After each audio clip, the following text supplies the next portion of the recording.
was about to make good my escape when... What? Who the hell are you? I can explain everything. Don't bother.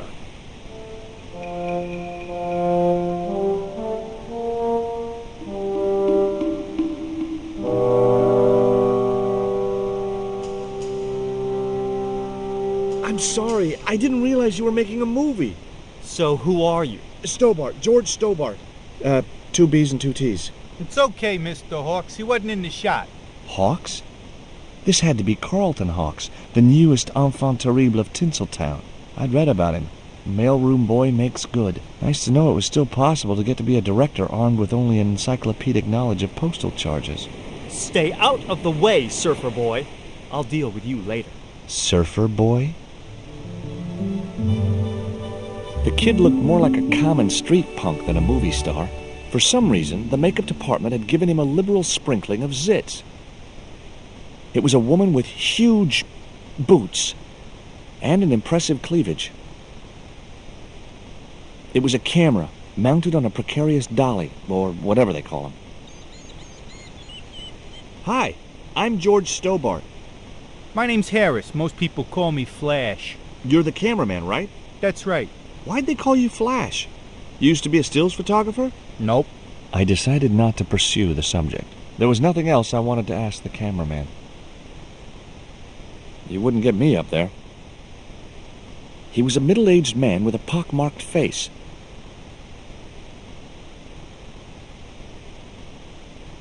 It was a pile of pancakes which were being devoured by the big guy. He couldn't get enough of them.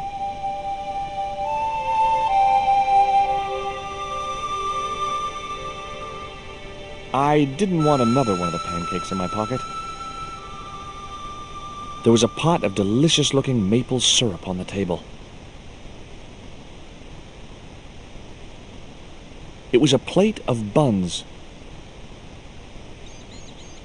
The bun was so stale it felt like a small rock. I was already carrying one of the stale buns. Hi, George Stobart. Hello, mate. You're English, right?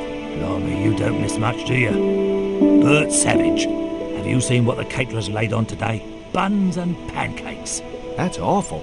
It's an improvement on yesterday. The buns are stale, but the pancakes are bloody lovely. Would you like a pancake, Bert? No thanks, mate. I've plenty here.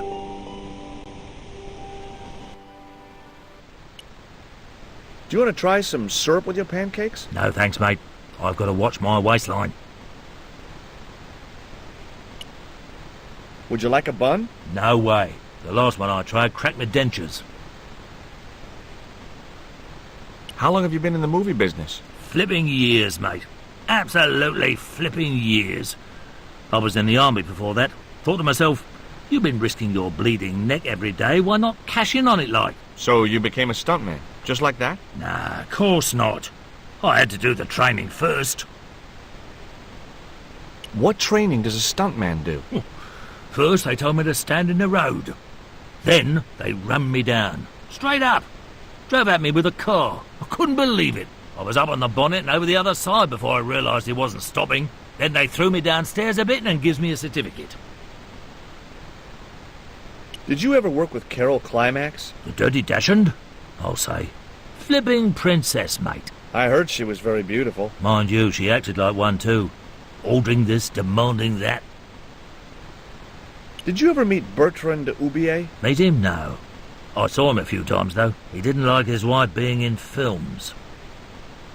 Do you think Oubier murdered his wife? I wouldn't be surprised if he did. Mind you, there were plenty of people who could have done her in. I thought the public loved her. Yeah, but people who knew her saw the other side. Have you ever seen anything like this before? What's that, mate? Stone axe? No, it's just a piece of polished stone. Very nice indeed. Shine it up a bit, you get a few bob for that.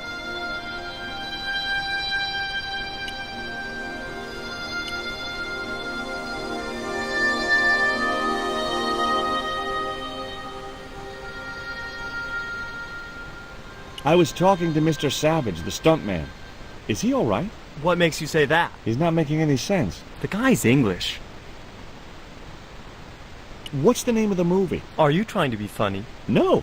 It's Treasure Island, the only book I ever read twice. I don't recall any girls in Treasure Island. Gotta think box office. People like that kind of thing. What other changes have you made to the story? Just a few minor details. You haven't written out Long John Silver.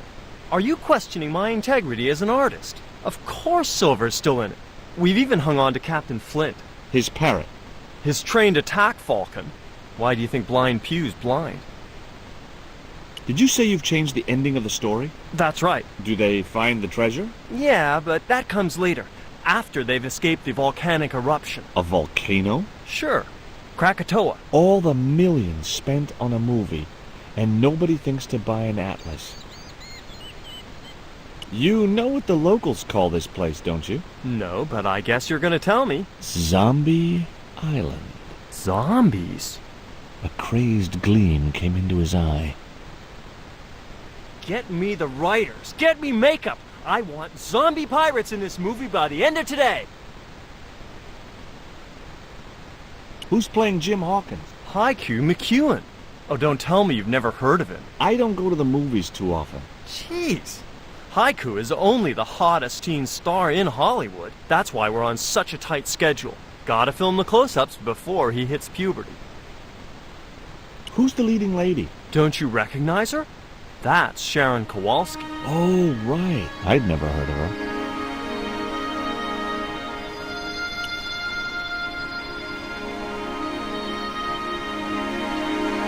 Hey there. I'm George Stobart. Well, hi, handsome. You're cute. I wish it was you playing the lead male instead of that kid. I can't act, ma'am. So what? I bet you can kiss. I couldn't believe I was having this conversation with a real movie star. What part are you playing? Pirate Babs, the ruthless and passionate lady buccaneer. It's a great part. I get to kiss a lot, and I kick ass. Like the boots? Would you like this lipstick? Nice thought, gorgeous, but I prefer scarlet. What do you think of these? Ew, they're awful. You have no idea how much you've just gone up in my estimation.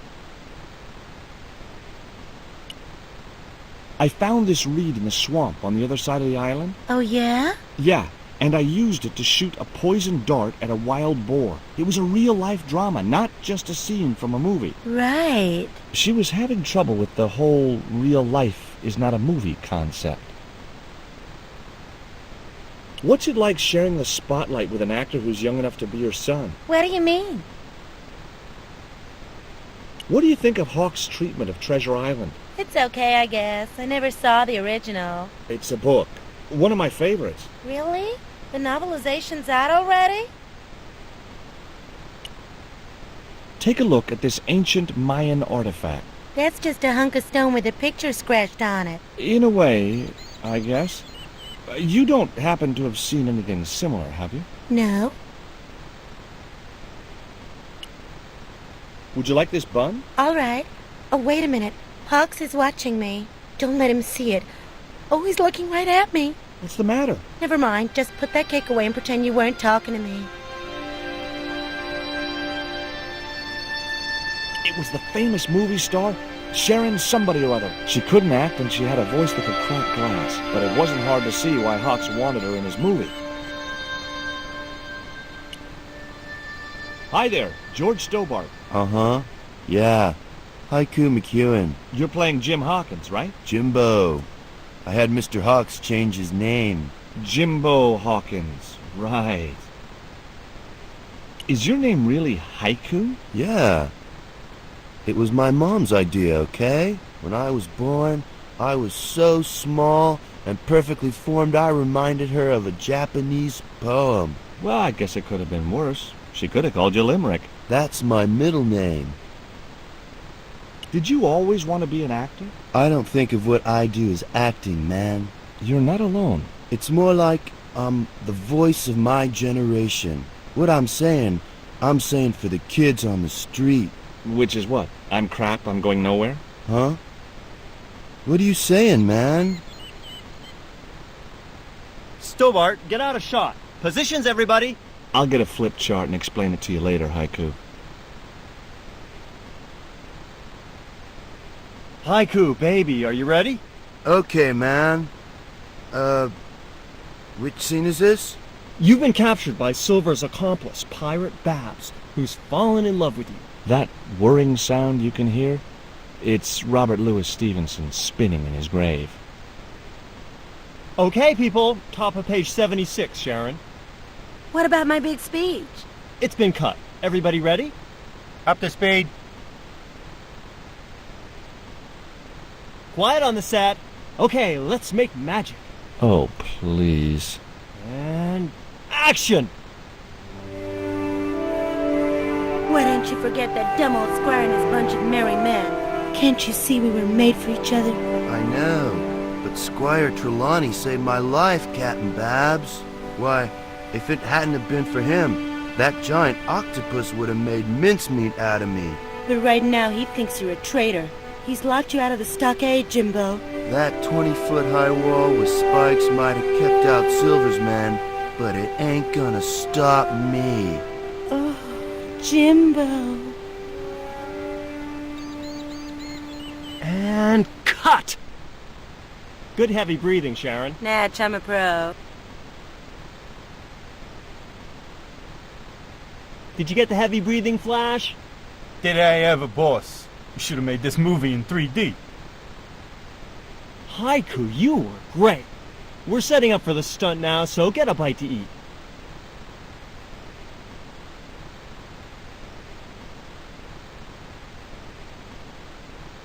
Savage, on set, damn it.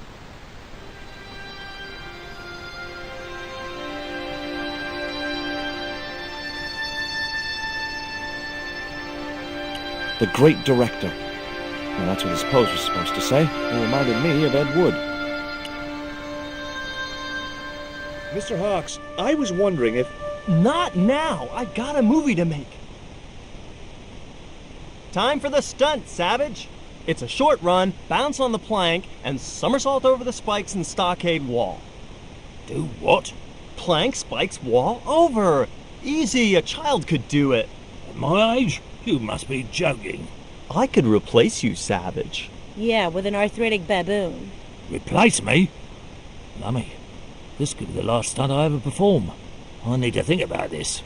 Get myself in the right frame of mind. A suicidal one would fit the bill for that stunt. Fine, you do that. In the meantime, we'll break for lunch. Oh, great. I'm famished. Stay right there and meditate, Savage. Tight-ass little git.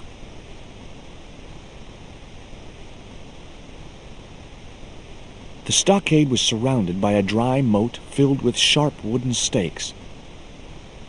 It was a plank balanced precariously on a barrel. No way was I going to try and jump it. Those stakes looked real. I wasn't going to upset Hawks anymore by tampering with his props. The drawbridge was up. I couldn't see any way of lowering the drawbridge, or any reason for wanting to. I didn't think Hawks would want me roaming about in the stockade. More Davy Crockett than Long John Silver.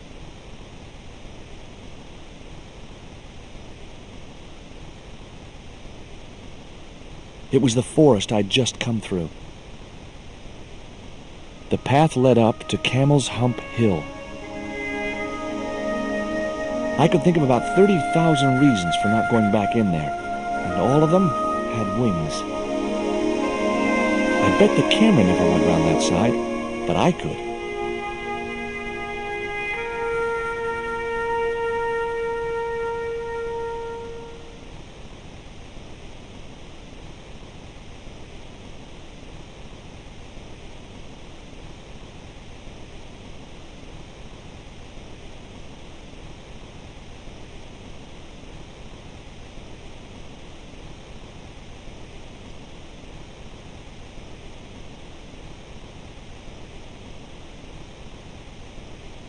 It looked even worse than the ones I'd just been through. I'd need a damn good reason before I'd go into those woods. I'd seen a lot of strange things on this island, but here was a bush that was buzzing. As I walked towards the bush, it started buzzing angrily.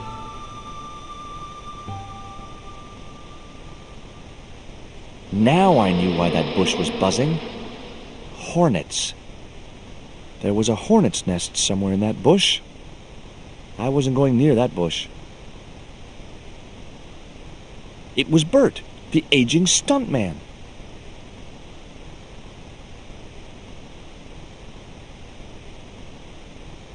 I don't want to worry you, but there's a hornet's nest over in that bush. Hornets. That reminds me of a film I was in. The Black Hornet. The Black Hornet? I don't remember seeing that one. Before your time, most likely. What happens in it? Lummy, what don't happen in it? I was shot, stabbed, fed to piranhas, dangled from an airship, and trampled by a zebra. No, I mean, what was the plot? Plot?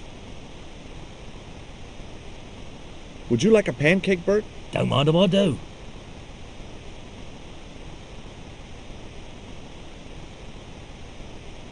Would you like this pot of syrup? No thanks, mate. I don't like the stuff. It was the cameraman.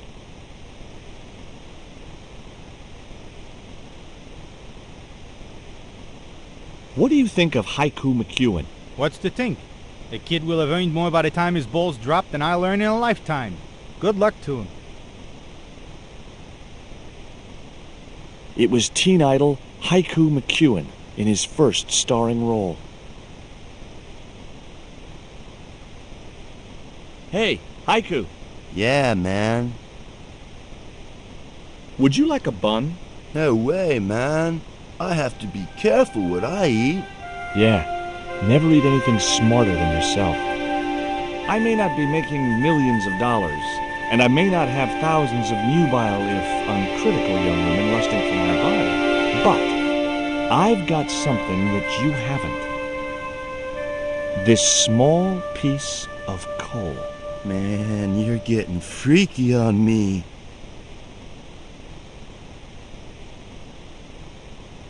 It was a pile of pancakes, much depleted by Bert.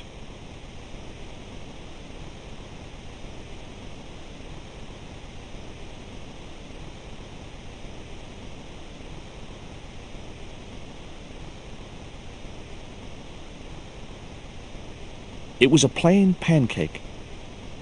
It was a pot of maple syrup.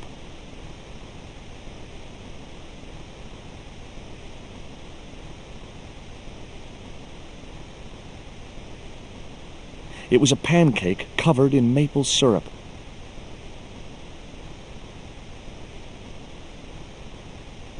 He was too busy with the film.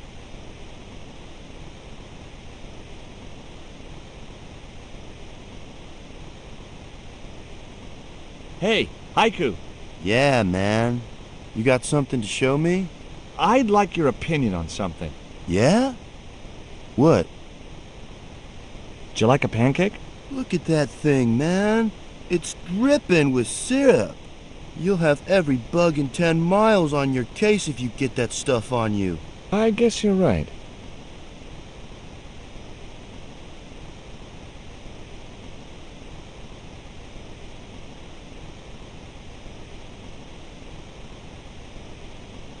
Hi. Hi, gorgeous. Would you like a bite of this pancake? Hell no. I only have to look at those things and my thighs swell like balloons. An interesting concept.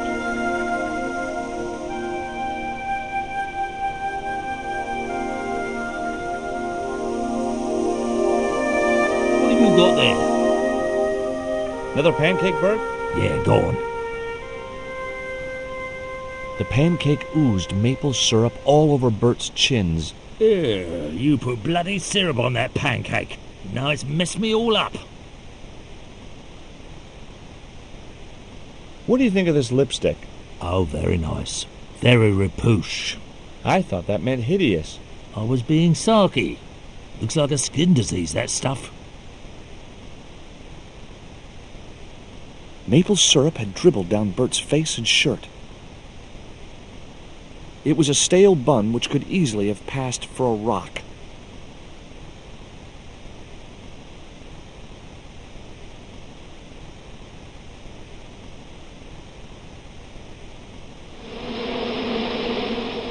Those hornets were not pleased.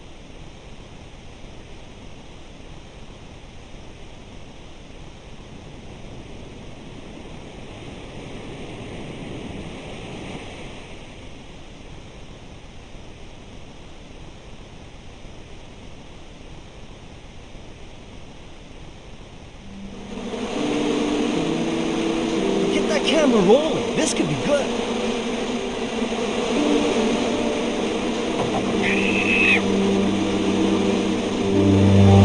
Cut and printed. That was brilliant, folks.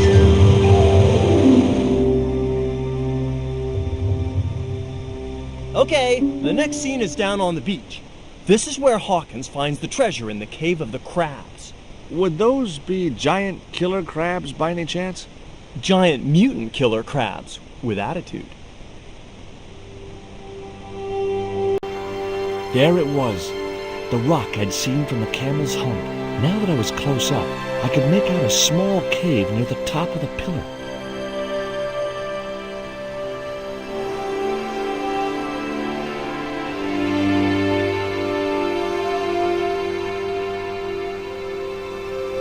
Hey, you! Trouble! Who, me?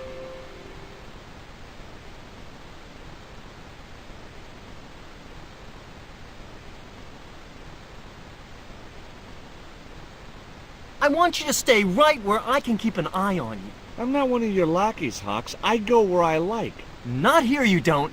The movie company has rented this island for the duration. You're trespassing. Do as you're told or you're gone.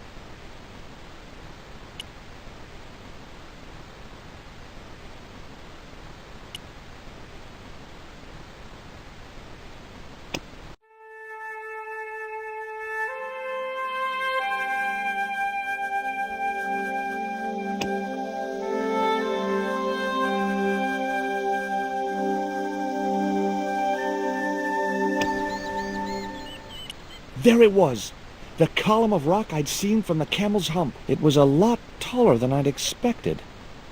Near the top of the towering rock was what appeared to be a cave mouth. It was the rock where Ketch had hidden his treasure. I'd have to get closer to see if I could climb up to the cave.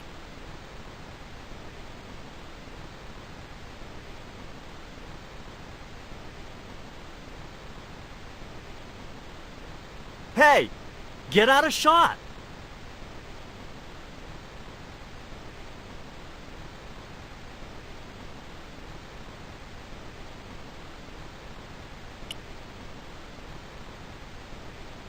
The little tent was like a canvas outhouse.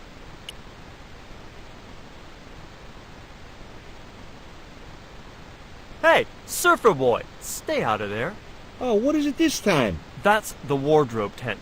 You've got no business to be going in there. Looked like I wasn't going to get to play dress-up.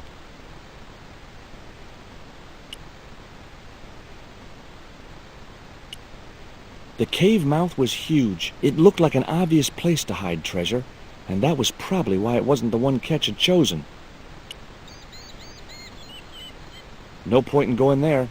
It wasn't the cave I'd seen from the camel's hump.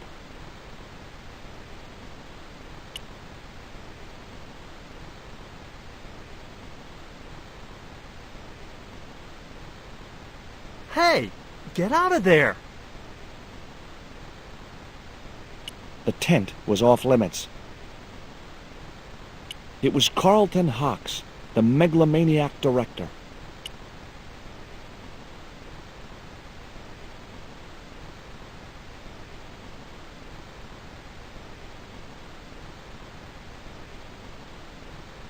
You don't look happy. Why should I be happy?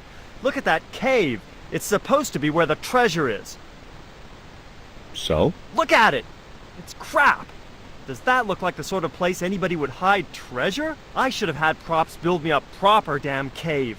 A cinematic cave. What do you mean, a cinematic cave? One with drama. Danger. One that looks like the mouth of a big stone skull would be cool, but I'd settle for drama and danger. It was the cameraman. He didn't look happy. Mr. Hawks doesn't like that cave. He says it isn't cinematic enough. Well, that's just too tough. The camera's bogged down in the sand. If he wants the shot done today, it'll have to be that cave. There's a pretty good cave over on the other side of the bay. The one up in that finger of rock? We'd need a stuntman. You got a stuntman. We ain't got no stuntman. Bert injured his back doing that dumb wall jump. The truck carrying the camera had sunk into the wet sand.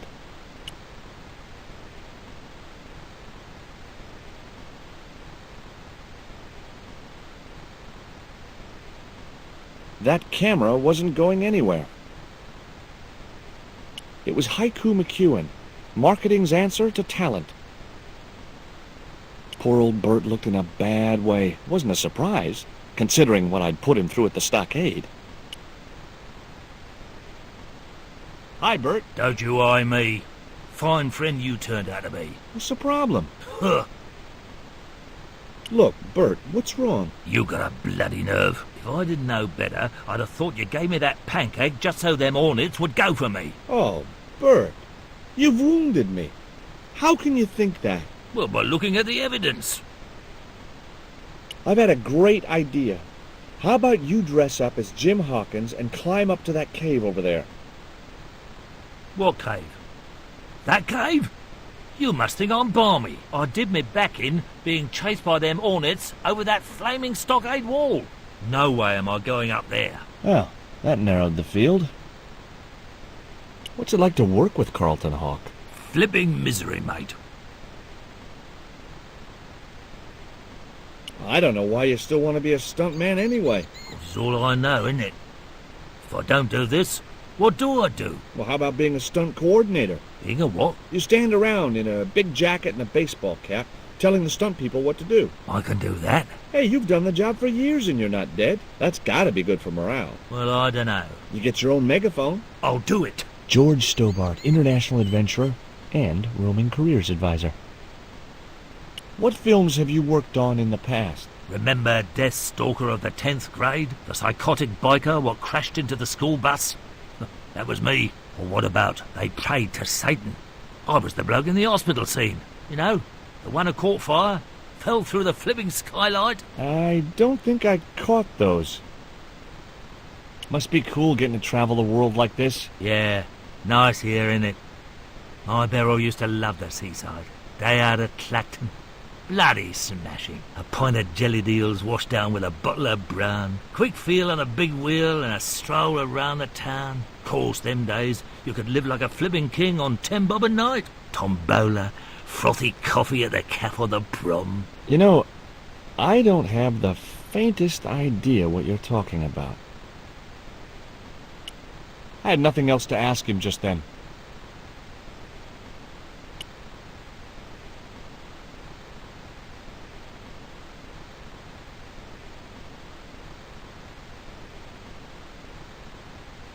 Why don't you use that cave up on the rock pillar at the end of the beach? We don't have a stuntman anymore. Hey, I'll do the stunt. I appreciate the offer, but if you fall, you'll sue us. No, I won't. Everybody hear that? I heard it. Good enough, we're covered. Got any experience? Death-defying leaps, desperate fistfights, getting caught in explosions, you name it. Okay, people, move out. We're shooting the scene at the end of the beach. No, we're not. The camera's still bogged down.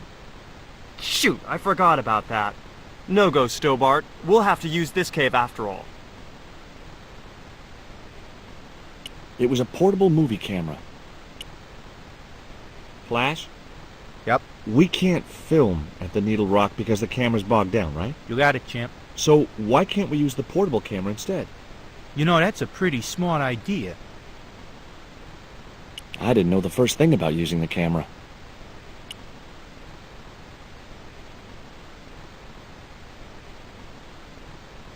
I've been talking to the cameraman. He's got a portable camera. So you can use the cave in that rock pillar at the end of the beach. That's a dramatic cave if ever I saw one. we ain't got a stabilized harness for it. The camera'll wobble. Did D.W. Griffiths have a stabilized harness when he made Birth of a Nation? You're right, damn it.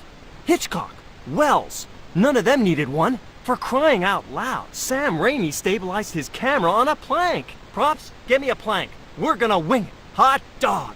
We're gonna do a cinema verite pirate movie. George, get to wardrobe. We're gonna make you a star. On my way.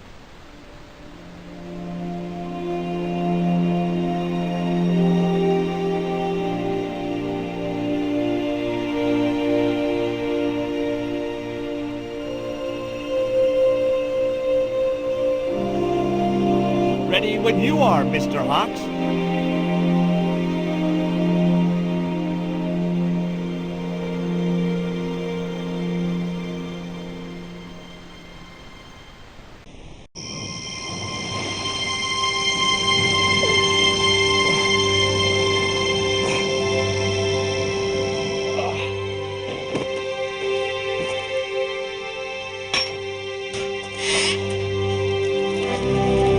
It was the stone which Ketchum captured from the Spanish. The Eagle Stone.